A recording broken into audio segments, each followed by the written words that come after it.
Prošlo sam 2 tjedna provela u Japanu i evo neke stvari koje su mi se najviše dojmile. Više od 95% svih križanja u Japanu imaju 2 vrste ptičjih zviždaljki. Prva je kukavica, a druga pile.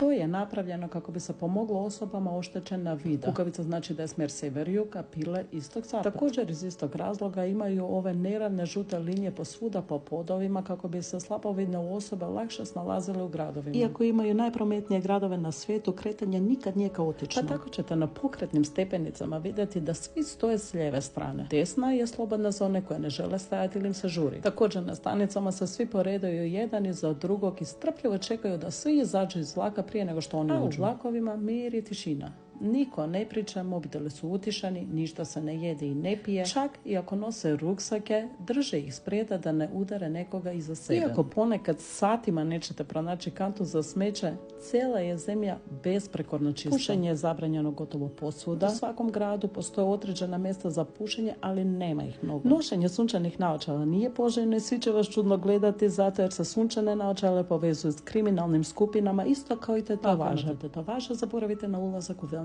i onsen. Kada već govorimo o kriminalu, Japan je jedna od najsigurnijih zemalja na svijetu. Ako slučajno nešto izgubite ili zaboravite, postoji 95% šanse da ćete to pronaći tamo gdje ste ga ostavili ili će vam biti vraćeno na adresu. I za kraj, ostavljena napojnica smatra se uvredom. Samo se pristojno naklonite i recite arigato gozaimasu.